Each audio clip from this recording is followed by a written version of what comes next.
Alors, je vous remercie d'être ici en si grand nombre. Alors aujourd'hui, en fait, pour la dernière séance de cet après-midi, ce qu'on veut faire, c'est reviser la mise à jour du consensus canadien sur les guidelines en insuffisance cardiaque. Cette année, j'imagine que vous avez vu passer ces guidelines-là. Le focus a été mis sur en fait, sur 4 sujets, dont l'apnée du sommeil et le syndrome cardio-rénal, l'avancement qu'il y a et les possibilités thérapeutiques avec les cœurs mécaniques. Et il y a également eu un focus sur les soins palliatifs, puisque nos patients, bien, comme vous le savez, on les garde en vie beaucoup plus longtemps, on a beaucoup plus de médicaments, de moyens thérapeutiques. Il y avait également un sujet également sur la resynchronisation, j'ai oublié de vous le mentionner. Alors, aujourd'hui, en fait, on va commencer avec une histoire de cas. On va faire évoluer notre monsieur dans le temps. Et puis, on va garder une période de questions pour la fin parce que vous allez certainement en avoir. Alors, sans plus tarder, je vous présente mes deux co-alliés dans ce programme. Dr Ducharme, qui va d'abord commencer avec le syndrome cardio-rénal, qui sera suivi par le Dr Giannetti, qui va nous parler des cœurs mécaniques. Et je terminerai avec un bref moment sur les soins palliatifs. Alors, Annick? C'est encore moi. Désolée, ceux qui veulent sortir tout de suite pour les prochaines 10 minutes, c'est moi. Alors, Marie-Hélène nous a parlé. En fait, la façon dont fonctionnent les recommandations canadiennes, à chaque année, on regarde quelques sujets qu'on regarde en profondeur. Et à tous les... c'était supposé être 5 ans, mais ça va être 6 ans. Il y a une mise à jour globale, une refonte. Donc, cette année, on a la refonte des recommandations 2006, que Serge a dit que je n'étais pas en accord, mais c'est pas vrai. Je faisais partie du comité d'écriture et j'étais tout à fait en accord avec ce que j'ai écrit. Excusez-moi. Alors, je vais vous présenter Monsieur X. Monsieur X, c'est quelque chose qui est extrêmement difficile. Une situation qui est extrêmement difficile, que je suis sûre que vous vivez à tous les jours dans les cliniques d'insuffisance cardiaque, le syndrome cardio-rénal.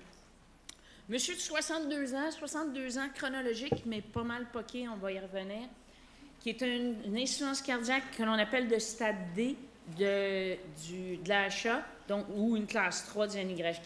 Fraction d'éjection à 20 %, il est sur toutes les bonnes pilules dont on a parlé, enalapril, carvedilol et pléronone, des bonnes doses de diurétiques. On lui a mis un défibrillateur avec resynchronisation et sa créatinine était à 120.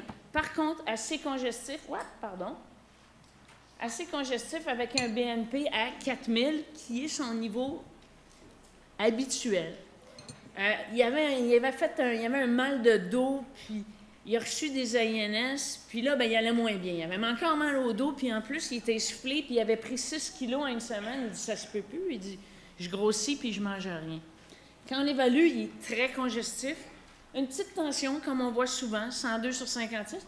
Fréquence cardiaque relativement bien bloquée avec son carvedilol. Créatinine, qui est rendue une semaine plus tard à 132, est à 120. Et le NT-proBNP qui a plus que doublé. Je vous rappelle que le BNP, c'est un petit peu comme un wedge non-invasif. C'est une indication de combien le ventricule souffre en termes de surcharge en volume ou en pression. Il souffre 2 fois plus que la semaine d'avant. Alors, par téléphone, on avait essayé d'augmenter ses diurétiques par la bouche. On le revoit, il ne va pas mieux, alors on doit l'hospitaliser. Il a été hospitalisé, on l'a traité avec des bonnes doses de diurétiques et il urine relativement bien. Il a perdu 2 kilos, qui est quand même moins que la moitié que ce qu'il avait gagné. Les jugulaires demeurent élevés avec 8, donc ça fait une TVC à 13. Il demeure quand même congestif. Tension n'est pas si mal. Créatinine est passée de 132 à 232. Et le NT-proBNP a à peine diminué. Là, les gens étaient inquiets à l'étage. Ils disent, là, les reins commencent à souffrir, la créatinine monte, on arrête les diurétiques, on donne du volume, on dit probablement qu'on l'a séché trop rapidement. Et donc, quand on le revoit, là, il est encore plus en congestion, mais là, en plus, il y a des crépitants à l'auscultation. Et la créatinine, malgré le volume, l'arrêt des diurétiques, est rendu à 260 et le BNP à 9400. Est-ce que vous reconnaissez un de vos patients là-dedans? Alors, ça arrive malheureusement trop souvent. Alors là, on décide de mettre une perfusion de furosémide et en plus du Zeroxolin de la métolazone. Je vous rappelle que ce que Dr Vadeboncoeur nous a parlé ce matin, l'étude dose a montré qu'on peut faire ce qu'on veut avec le Lasix. Petite dose, haute dose, perfusion ou bolus, c'est toute la même chose. Alors, quelqu'un qui était un croyant des perfusions a donné de la perfusion. Là, il s'améliore, il perd 9 livres et l'édème diminue de façon importante au niveau des chevilles. Le BNP, pas tout à fait au niveau où est-ce qu'il était, mais la créatinine nettement améliorée. On lui donne congé, puis on dit rendez-vous à la clinique rapidement. Alors, il continue à être suivi à la clinique. Et là, je vais avoir, là, j'ai assez parlé, vous m'avez vu la présentation d'avant, maintenant j'ai besoin de votre aide. Une question. Qu'est-ce que vous pensez a causé l'augmentation de sa créatinine pendant le traitement de l'insuffisance cardiaque lors de son hospitalisation? Est-ce que c'est parce qu'il était en bas débit, comme un choc cardiogénique ambulant? Est-ce que c'est parce qu'on l'a diurisé trop rapidement? Est-ce que c'est parce qu'il est tellement congestif que même ça ne se rend pas? Ou parce qu'il y a une hypertension veineuse intra-abdominale? Alors là, il y a un petit questionnaire. Je ne ferai pas de la petite musique, mais Marie, si tu veux nous chanter « Staying Alive » pendant ce temps-là, ça pourrait être pas pire. Alors, vous avez vos touchpads et puis imaginez-vous Marie qui chante « Staying Alive » en... Non, je ne chanterai pas. Je vous promets, je ne veux pas vider la salle. Est-ce qu'on peut avoir une réponse? Donc, la grande majorité des gens a répondu 1. Ils pensent que c'est à cause du bas débit, mais c'est quand même assez divisé avec la congestion. Oups, je pensais que la question reviendrait.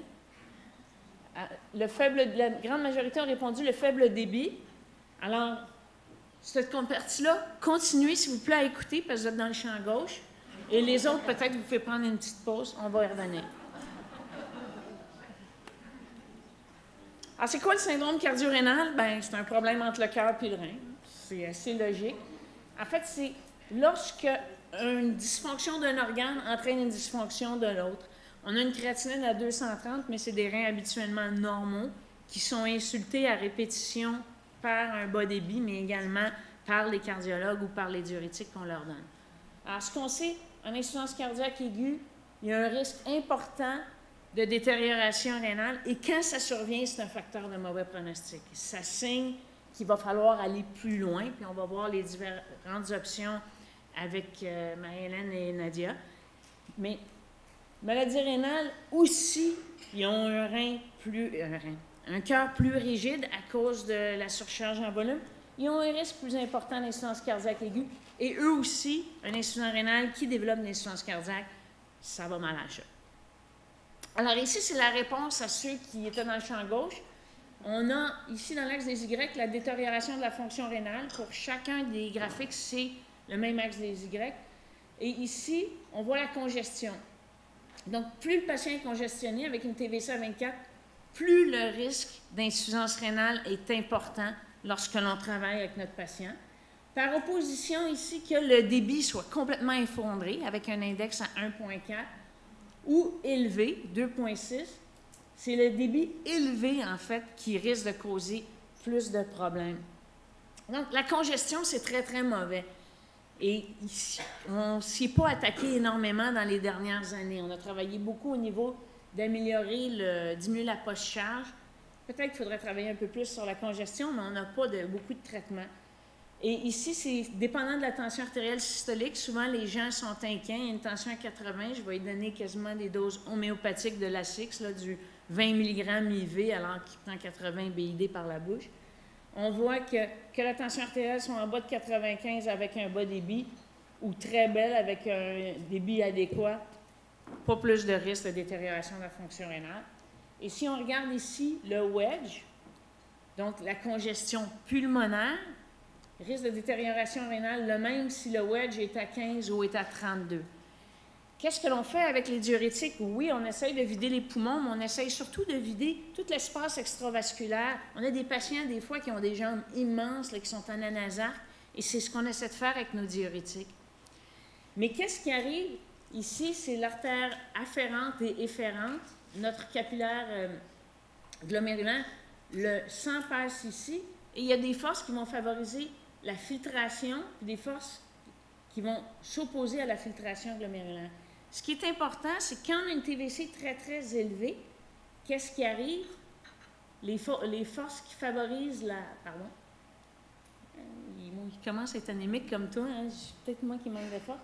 Mais qu'est-ce qui arrive? C'est qu'on va avoir une congestion intraglomérulaire. Notre rein aussi va être enflé. Il n'y a pas juste les jambes de notre patient. Puis moi, ce que je dis souvent aux patients, quand on veut leur donner des diurétiques intraveineux, je dis, vous allez dans une piscine. Vous nagez. Quand vous voulez vous essuyer, est-ce que vous prenez votre serviette puis vous la sacrez à l'eau avant? Ah non. Tu regardes, ça va pas, là. Mais c'est un petit peu la même chose. Si tout notre système digestif est complètement enflé et nos reins, bien, il faut l'assécher, il faut le mettre un petit peu dans le tordeur avant que nos médicaments puissent faire un effet. Et ce, même si on les donne de façon intraveineuse. Un autre facteur qui, je pensais, était sur la diapo suivante, mais n'est pas là, je m'excuse. Ce qui est important, c'est la vitesse à laquelle on est capable d'aller chercher le liquide. Alors, bien, je pense que c'est mon pouce, mais en tout cas, la vitesse à laquelle on est capable d'aller chercher le liquide, ce que l'on appelle le capillary refill ou la vitesse de recharge capillaire.